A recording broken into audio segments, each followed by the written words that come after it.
ससुराल में जासूसी। सुधा बहुत सुंदर है और वो घर वालों की सभी ज़रूरतों का ख्याल भी रखती है, लेकिन उसके अंदर एक ही बात की कमी है कि वो अपने ससुराल में सबकी बातें चोरी छिपे सुनती है और उन बातों को नमक मिर्च लगाकर या कभी कभी आधी बात बताकर सबके सामने रखती है। आइए जानते हैं सुधा की इस आदत से घर का माहौल कैसे बदलता है। मैंने नाश्ता तो तैयार कर दिया है, लेकिन माँ जी और देवर जी स्टडी रूम में बैठे हैं, वहीं उन्हें नाश्ता दे आती हूँ। वैसे दोनों बात क्या कर रहे हैं, जरा बात भी सुन लूंगी। ये सोचकर सुधा अपनी सास कमला और देवर हिमांशु के पास जाती है। स्टडी रूम के बाहर खड़ी हो जाती है और कान लगाकर दोनों की बात सुनने लगती है। माँ, आप इस महीने भैया से घर खर्च के रुपये मत लेना। मगर क्यों बेटा, रोहन ने तुझसे कुछ कहा है क्या? नहीं माँ, भैया ने मुझसे कुछ नहीं कहा। तो फिर तू क्यों ये सब बोल रहा है? क्योंकि इस महीने भैया को काम में बहुत नुकसान हुआ है। क्या? रोहन को नुकसान हुआ है? लेकिन उसने मुझे तो कुछ नहीं बताया। अब परेशान हो जाएंगी, शायद यही सोचकर नहीं बताया होगा। चलो अच्छा हुआ जो तूने मुझे बता दिया। ये सारी बात सुधा सुन लेती है और सीधा अपने पति के पास जाती है। रोहन जी, मुझे नहीं पता था कि आप मुझसे बातें छिपाएंगी। क्या हुआ सुधा, क्या बात छुपाई मैंने? जरा मुझे भी तो पता चले। यही कि आपको इस महीने काम में नुकसान हुआ है। हाँ, हुआ तो है। अब काम धंधे में थोड़ा बहुत नफा नुकसान तो चलता रहता है। लेकिन तुम्हें यह बात किसने बताई? आपका भाई और आपकी माँ आपस में बैठकर बातें कर रहे थे, तभी मैंने सुन ली। तुमने फिर दूसरों की बातें कान लगाकर सुनी? कितनी बार मना किया है कि किसी की बातें इस तरह से नहीं सुनते। न जाने ये बात तुम्हें कब समझ में आएगी। मैंने जानबूझकर नहीं सुनी। मैं उन्हें नाश्ता देने जा रही थी और वो दोनों जोर जोर से बात कर रहे थे, तो मैं अपने कान बंद कर लेती क्या? और अगर बंद करना भी चाहती तो भी नहीं कर सकती थी, मेरे दोनों हाथों में ट्रे थी। अरे धीरे बोलो, मैं बहरा नहीं हूँ, तुम्हारे पास ही खड़ा हूँ। अच्छा ये बताओ, क्या कह रहे थे माँ और हिमांशु? आपका छोटा भाई हिमांशु, जिसे आप बच्चों की तरह प्यार करते हो, माँ जी से बोल रहा था कि इस बार घर खर्च के लिए रोहन भैया से ज्यादा रुपए लेना। वो मुझसे कह रहे थे कि उन्हें इस महीने बहुत नुकसान हुआ है, लेकिन मैं जानता हूँ उन्हें नुकसान नहीं बल्कि फायदा हुआ है। क्या? उसने ऐसा कहा?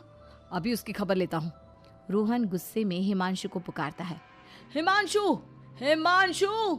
जी भैया, बुलाया आपने? तूने माँ से ये कहा कि घर खर्च में इस महीने मुझसे ज्यादा रुपये लिए जाए, मुझे इस महीने बहुत फायदा हुआ है।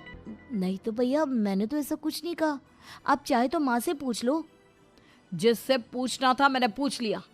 मैं तुम्हें अपने बच्चे की तरह प्यार करता हूँ और तुम माँ से मेरी चुगली कर रहे हो। भैया, मेरी बात का विश्वास करिए, मैंने ऐसा कुछ भी नहीं कहा।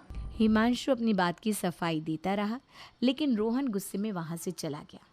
इसी तरह एक दिन सुधा की ननद ममता अपनी माँ से बात कर रही होती है और आदत से मजबूर सुधा उनकी बातों को कान लगाकर सुनती है। माँ, इस बार राखी पर मैं दोनों भाइयों से अच्छा और महंगा गिफ्ट लूंगी।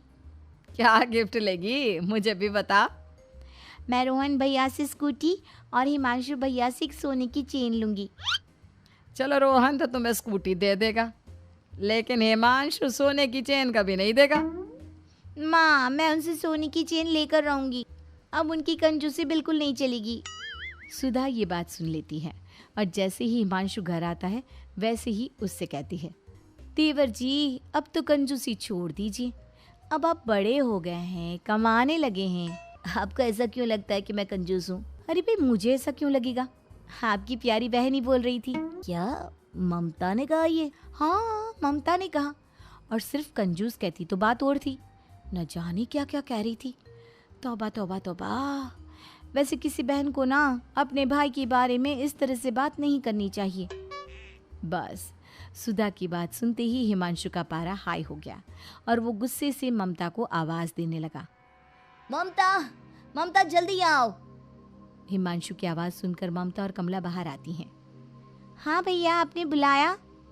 ये क्या चुगली करती घूम रही हो तुम मेरी? मैं कंजूस हूँ, तुम्हें कुछ नहीं देता, और क्या क्या सोचती हो मेरे बारे में, जरा ये भी बता दो। नहीं भैया, मैंने किसी से कुछ नहीं कहा, मैं तो माँ से बात कर रही थी। माँ बताओ ना भैया को। हाँ बेटा, ममता ने कुछ नहीं कहा तुम्हारे बारे में, तुम्हें कुछ गलत फहमी हुई है। और बेटा, ममता तुम्हारी छोटी बहन है, अपनी बहन से ऐसे बात करते हैं क्या? माँ तो समझा दो इस छोटी बहन को, छोटी है, छोटी बनकर रहे, मेरी माँ बनने की कोशिश ना करे।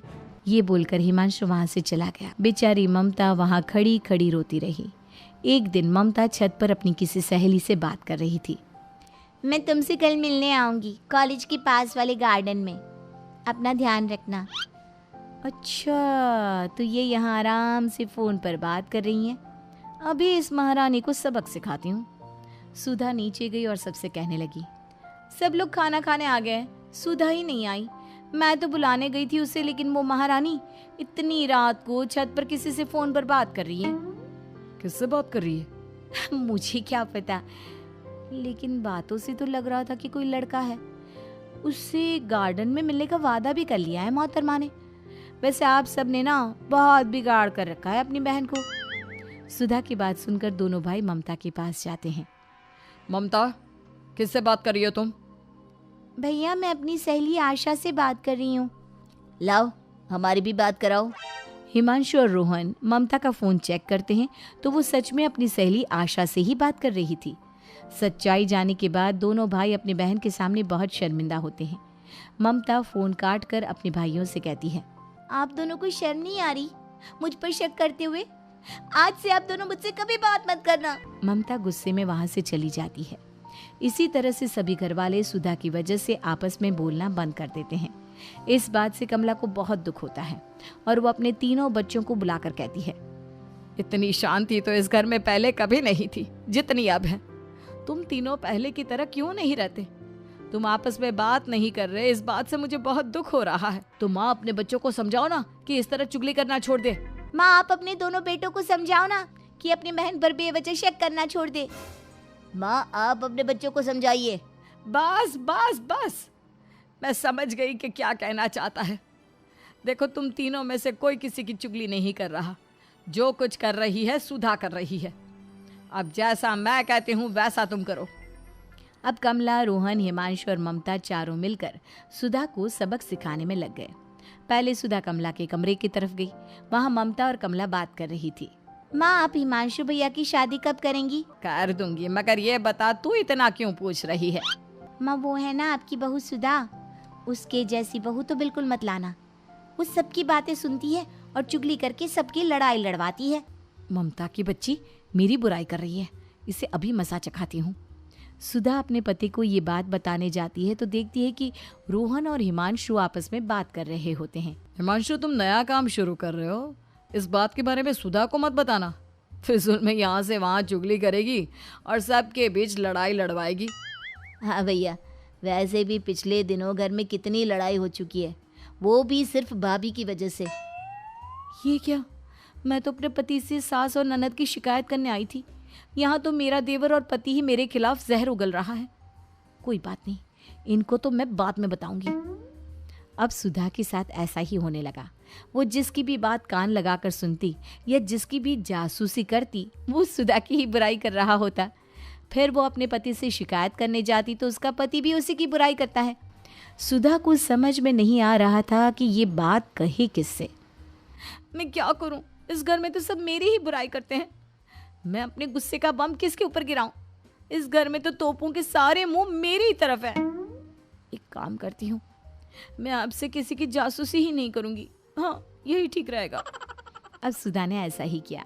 वो अपने काम से काम रखने लगी और किसी की भी बात ध्यान से नहीं सुनती थी। हाँ, ये बात अलग है कि ध्यान से नहीं सुनती थी, मगर कान लगाकर सबकी बातें सुनती जरूर थी।